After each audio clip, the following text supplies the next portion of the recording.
Hello everyone, and welcome to this video that I've made on Batman and Joker with the idea of looking at the philosophical and ethical concepts that we have been looking at in class.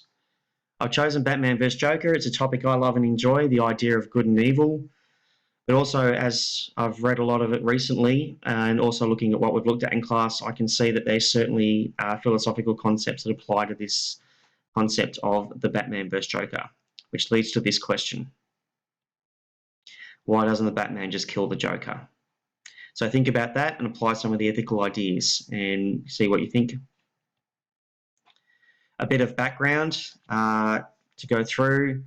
The original story of 1939, it kind of went a little simple during the 50s and the 60s, and it went back to what we would now see as the traditional idea of the Batman today in the 1980s. There's some key stories there, in particular the Death in the Family and the Killing Joke. Death in the Family saw the death of Jason Todd, who was Robin at the time, and his fate was decided by people able to ring in and say yes or no to him being killed off. And The Killing Joke, personally my favourite story, but also one of the most controversial and brutal because of the nature of the events. Then we started seeing the movies that were being made in the 1980s and 2000s. The Joker of Jack Nicholson was fantastic. The rest of the Batman movies were terrible until 2005, and then in particular with Heath Ledger as the Joker in 2008.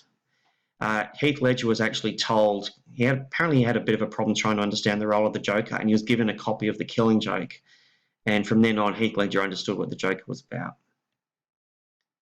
Other movies that have come out in the past few years or will come out. The backstory to Batman is a very young Bruce Wayne witnesses his parents being murdered in the street by a criminal, and he decides that when he's older, he will take vengeance on the criminals of Gotham City, where he lives. He decides on a bat because he's spooked by some bats in a cave near where he lives, but also he says that criminals are a superstitious lot and that they are scared of bats. So he goes as the Batman. Just some iconic images. When you look at it, there's a 1960s Batman, the 1986 Dark Knight Returns, the 1989 Death in the Family with Batman holding Jason Todd.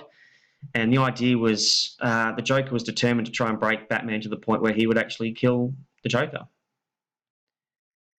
That's from the upcoming animated film of The Killing Joke, but it shows the battle between the Joker and Batman at the end of the actual graphic novel and how Batman views himself.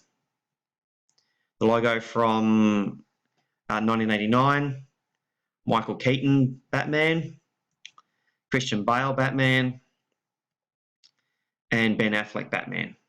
And if you've ever seen Batman vs Superman, you'll actually know that that's the one Batman where you can clearly see he goes out of his way to create a weapon to kill Superman. Some original images of the Joker. There's the cover of The Killing Joke from 1988. I remember buying it as a youngster.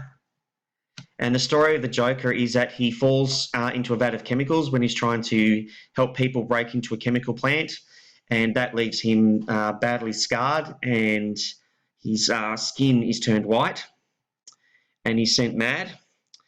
And out of that, we have to wonder whether he's actually criminally or actually responsible for his actions, just due to the insanity that he undergoes. And there's an image from The Killing Joke where he is about to shoot that girl on the right-hand side because, again, he's trying to make Batman so angry at him that he will kill him. There's Jack Nicholson Joker, 1989.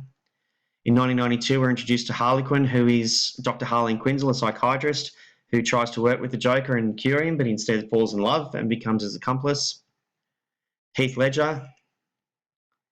Something from Batman vs Superman, haha, jokes on you, Batman, and that's meant to be Robin's costume. And the Jared Leto Joker that we will see next week. So I'm not going to explain all of these or go through because we've talked about them in class, but you can pause these as you read through and think about them. But as you do, please just think to yourself, even if you're not a Batman vs Joker fan or anything like that, just look at the idea, look at the concepts, look at the questions, because I've tried to make them as simple as I can. So just go through all of them.